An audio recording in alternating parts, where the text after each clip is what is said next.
What's the image that pops into your head when you picture someone living a vibrantly long life, maybe even reaching 100? Is it someone relentlessly pounding the treadmill, lifting heavy weights, or running marathons well into their later years? In our modern fitness-focused culture, it's easy to assume that intense, rigorous exercise is the absolute cornerstone of longevity. But what if I told you that studies of the world's longest living people, centenarians in places often called blue zones, paint a slightly different, perhaps even more accessible picture? While physical activity is undeniably essential for good health, the type and intensity of exercise commonly practiced by these remarkably long-lived individuals might surprise you. It challenges the assumption that you need grueling workouts to reach an advanced age in good health. In fact, focusing solely on intense exercise might cause us to overlook other factors that are potentially even more crucial for achieving exceptional longevity.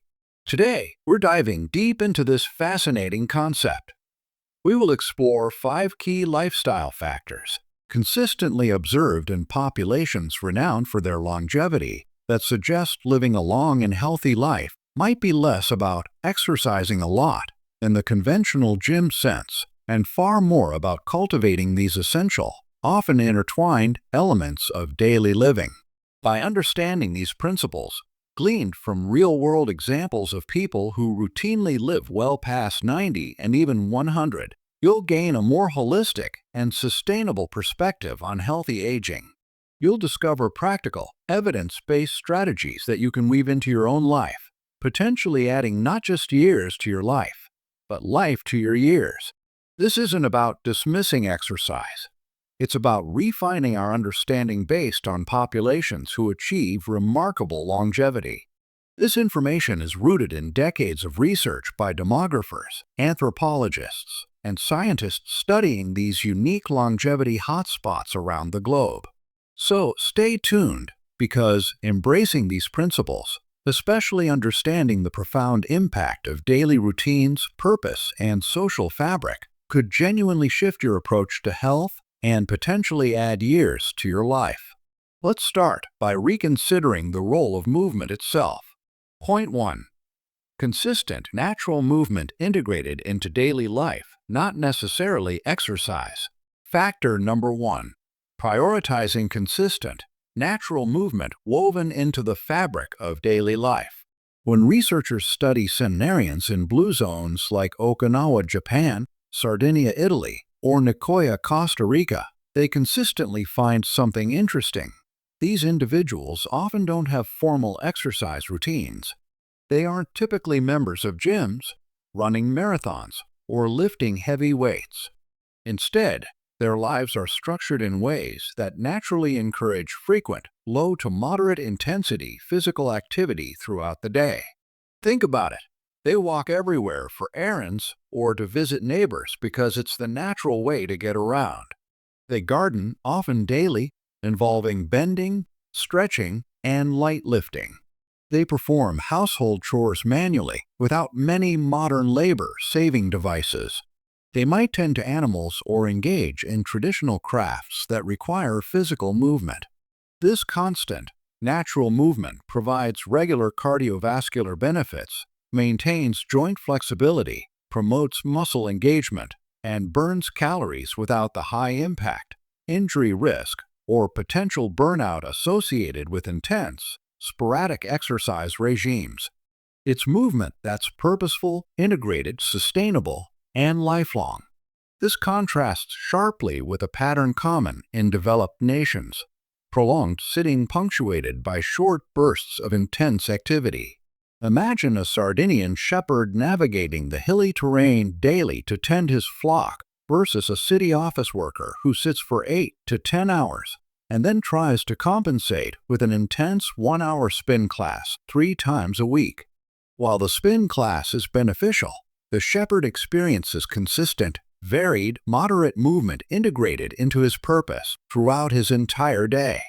His body is constantly adapting and working in a natural way. It's like comparing a gently flowing river that constantly nourishes its banks versus a powerful but infrequent flood.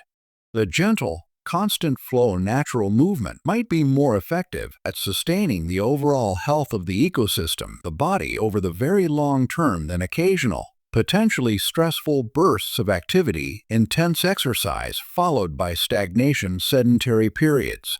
Engineer movement into your day. Look for opportunities to move more naturally. Walk or bike for short trips instead of driving. Take the stairs whenever possible. Park further away from entrances. Embrace active hobbies. Gardening, dancing, social walking, or even active bingo can contribute. Reduce sedentary time.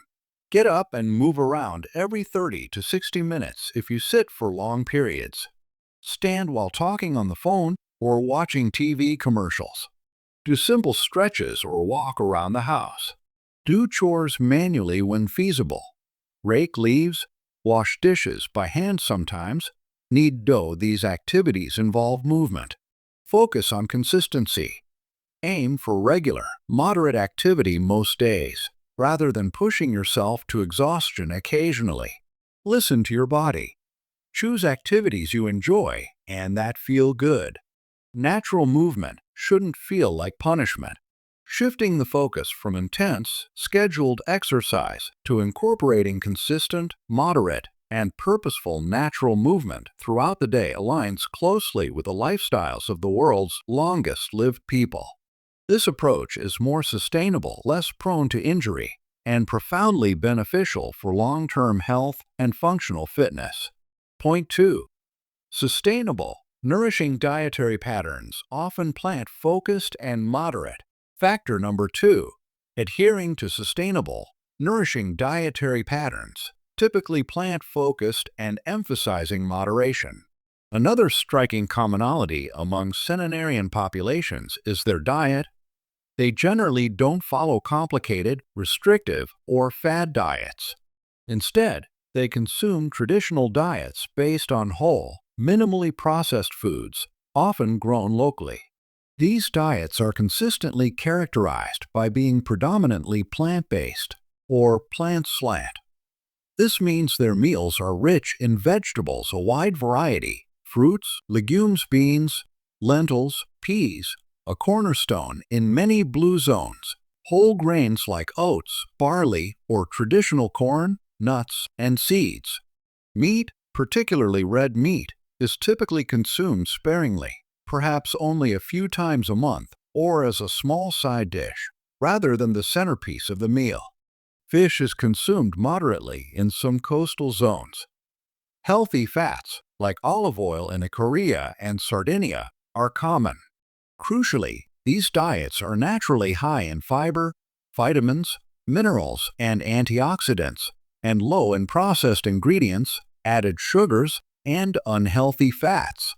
Another key principle observed is moderation. The Okinawan practice of hara-hachi-bu, eating only until you are 80% full, is a famous example. This cultural practice of mindful calorie restriction without deprivation is linked to healthier weight, reduced metabolic stress, and potentially longevity pathways. It's not about counting calories obsessively, but about developing an awareness of satiety signals and stopping before feeling stuffed. Contrast a traditional Okinawan meal featuring purple sweet potatoes rich in antioxidants, stir-fried vegetables, tofu, and miso soup with a standard American dinner of a large steak, French fries, and a sugary soda. The Okinawan meal is nutrient-dense, high in fiber, provides plant-based protein, and is naturally lower in calories and saturated fat. The latter is calorie-dense, nutrient-poor, high in saturated fat, and potentially harmful compounds from high-heat cooking, and promotes inflammation and weight gain. Think of your diet as the fuel you provide your body over a lifetime. The Blue Zone dietary pattern is like consistently using clean, high-quality, efficient fuel perfectly suited for the engine. The standard Western diet is often like using lower-grade fuel mixed with additives that clog the system, cause wear and tear, and ultimately shorten the engine's lifespan. Shift towards plant-based eating. Make vegetables, Fruits, legumes, and whole grains the foundation of your meals. Aim for variety and color. Choose whole foods. Minimize processed foods, packaged snacks, sugary drinks, refined grains, white bread, white rice. Moderate meat intake. Treat meat, especially red and processed meat, as a side dish or occasional food rather than the main event. Incorporate more fish and plant-based proteins. Include healthy fats. Use olive oil, avocados, nuts, and seeds. Practice portion control and mindful eating. Pay attention to hunger and fullness cues. Eat slowly, savor your food, and stop when you feel comfortably satisfied, not overly full. Cook at home. Preparing your own meals gives you control over ingredients and portion sizes. Adopting a dietary pattern rich in diverse plant foods, focused on whole ingredients, and practiced with moderation, mirroring the habits of long-lived populations, provides essential nutrients, protects against chronic diseases, supports a healthy weight, and is a fundamental pillar of achieving exceptional longevity. Point 3. Deep social connections and active community integration. Factor number 3. Cultivating deep social connections and maintaining active community integration. This factor consistently emerges as profoundly important in longevity research, perhaps even more so than initially expected. Centenarians across different blue zones are typically deeply embedded in strong social networks. They maintain close relationships with family across generations, cherish long-term friendships, and are active, respected members of their communities. This isn't just about having people around. It's about meaningful interaction, mutual support, and a genuine sense of belonging. Strong social connections provide critical emotional resilience, acting as a buffer against stress and grief. They combat loneliness and social isolation, which research increasingly shows are as detrimental to health and longevity as smoking or obesity. Being part of a community often reinforces healthy behaviors. If your friends are active and eat well, you're more likely to, provides practical support in times of need, and contributes to a feeling of security and being valued. The quality and depth of relationships appear paramount. Imagine an elder living in a tight-knit Sardinian village where neighbors gather daily, families live close by, and everyone knows and supports each other. Compare this to an elderly person living alone in a large city with infrequent contact with family or friends, feeling isolated and invisible. The Sardinian elder benefits from constant, low-level social interaction, shared celebrations and sorrows, and the security of knowing help is nearby. The isolated individual lacks this vital social fabric. Strong social connections are like the intricate root system of a banyan tree. Multiple points of contact provide stability, nourishment, and resilience, allowing the tree to withstand storms and thrive for centuries. An isolated individual is like a lone tree on a windswept plain, far more vulnerable to the elements. Prioritize relationships. Make time and effort to nurture bonds with family and close friends. Schedule regular calls, visits, or shared activities. Engage with your community. Get to know your neighbors. Participate in local events, clubs or groups, book clubs, gardening groups, walking groups, card games. Find your tribe. Seek out groups centered around shared interests, faith, or values. Senior centers, libraries, and community colleges often offer programs. Consider volunteering. Contributing to the community is a great way to meet people and feel connected. Be open to new connections. Don't assume friendships are only formed in youth. Be open, friendly, and approachable. Intergenerational connections can be particularly rewarding. Maintain connections digitally if necessary. Use phone calls, video chats, email, or social media to supplement face-to-face interaction, especially if mobility is limited or loved ones are far away.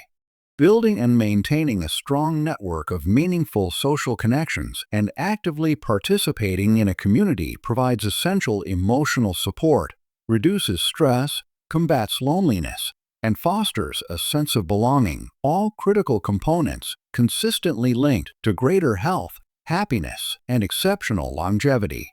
How important are social connections in your life? Share one way you stay connected in the comments. Your like also helps spread this message. Point 4. A clear sense of purpose and ikigai, or reason for being. Factor number 4. Having and maintaining a clear sense of purpose and ikigai, or reason to wake up. It's remarkable how often researchers studying centenarians find that these individuals possess a strong sense of purpose that continues well into very old age. In Okinawa, they call it ikigai, essentially a reason for being or that which makes life worthwhile.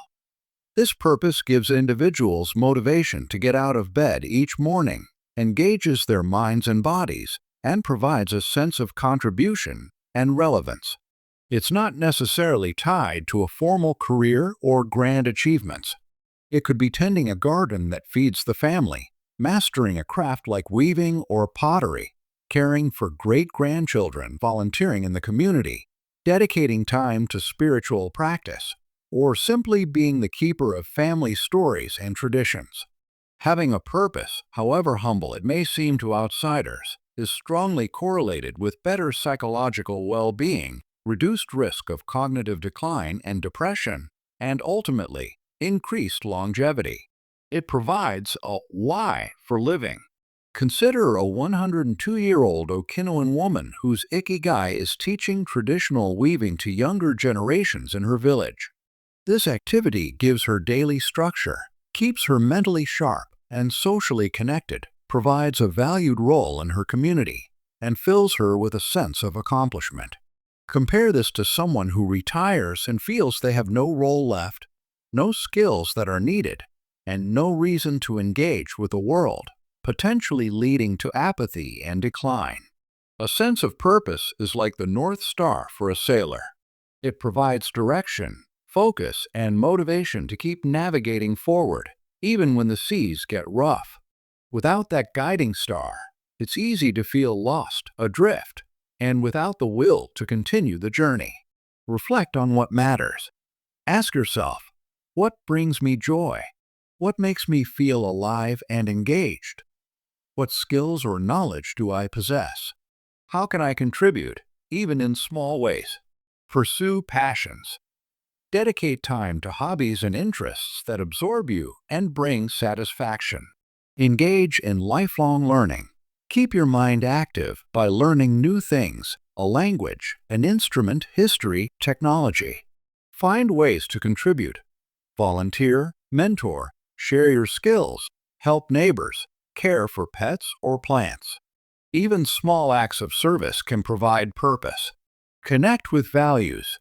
Engage in activities aligned with your core values, whether spiritual, community-focused, creative, or nature-based. Redefine purpose post-retirement. Look beyond career identity. Purpose can evolve and take many forms throughout life. Embrace new roles and possibilities. Cultivating and maintaining a sense of purpose, a reason to engage with life each day, is a powerful psychological driver for well-being and longevity. It provides motivation, combats apathy, supports cognitive health, and imbues life with meaning, making the journey towards 100 not just longer, but richer. Point 5. Effective stress management strategies and a positive outlook. Factor number 5. Employing effective stress management strategies and cultivating a generally positive or resilient outlook. Chronic stress is a well-known enemy of health and longevity. It floods the body with hormones like cortisol, contributing to inflammation, high blood pressure, weakened immunity, metabolic issues, and accelerated cellular aging. Studies of long-lived populations consistently reveal that they either experience less chronic stress due to lifestyle factors, or they have highly effective, often culturally ingrained, ways of managing the stress they do encounter. These might include strong social support systems that buffer hardship, regular periods of downtime, and rest like naps or Sabbath observance, connection with nature, spiritual or religious faith providing comfort and perspective, or simply a slower, less demanding pace of life. Furthermore, these populations often exhibit remarkable psychological resilience, the ability to bounce back from adversity, and tend towards optimism, gratitude, and acceptance rather than chronic negativity, anger, or bitterness. Mindset profoundly influences physiological health. Researchers studying the relaxed, family-focused lifestyle in Nicoya, Costa Rica, note the emphasis on plan de vida, sense of purpose, and strong social bonds acting as stress buffers.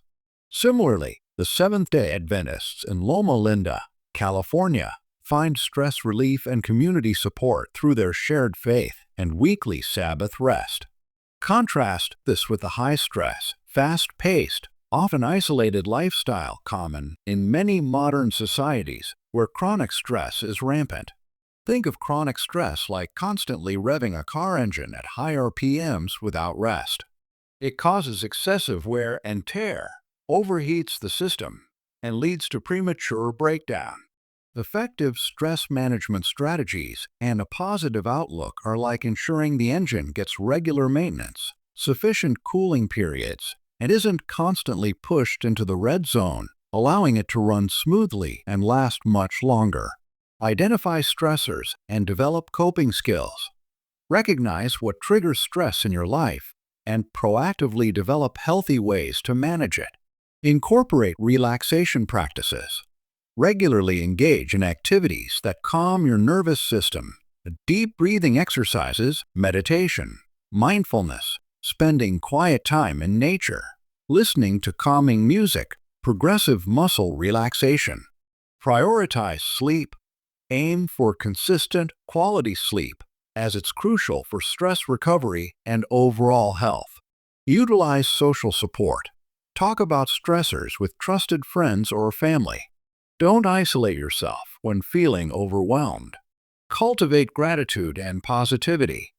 Make a conscious effort to focus on positive aspects of your life.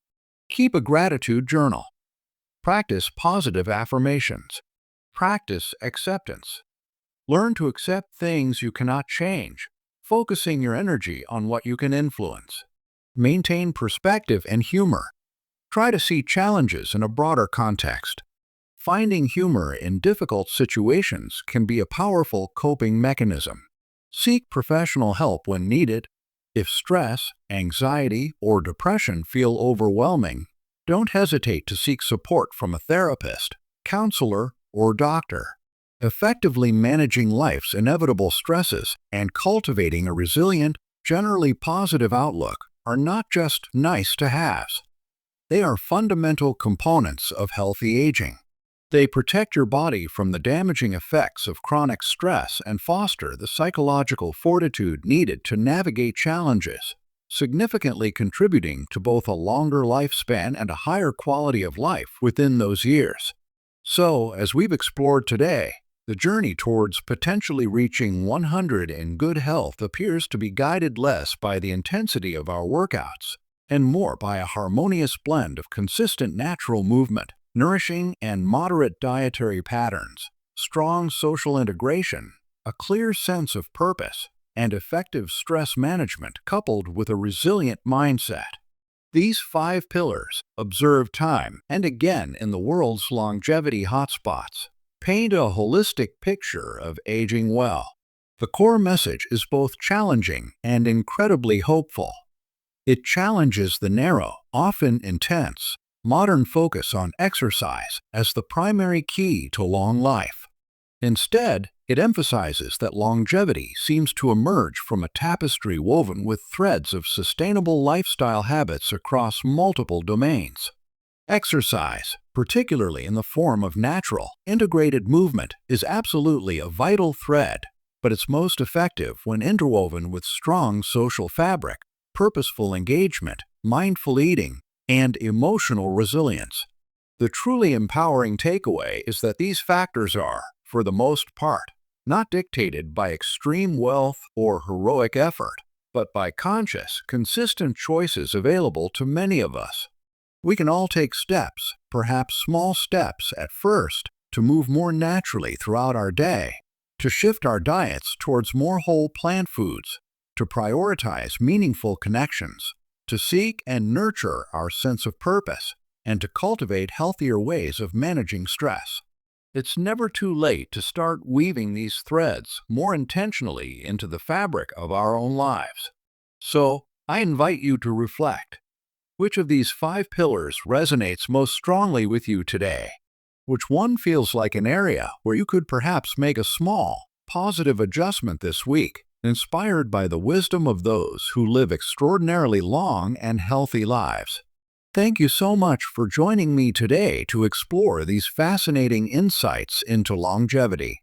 I hope this discussion has been informative and perhaps offered a fresh perspective on healthy aging. If you found this video valuable, please give it a like. It helps others discover this information. Please feel free to share this video with anyone who might be interested in learning more about the secrets to a long and healthy life.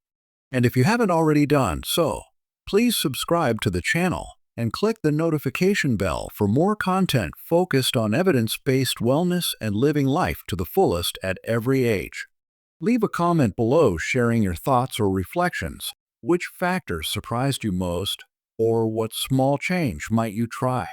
I truly appreciate hearing from you. Thank you again for watching. Wishing you a future filled with health, connection, purpose, peace, and many vibrant years ahead. I look forward to seeing you in the next video.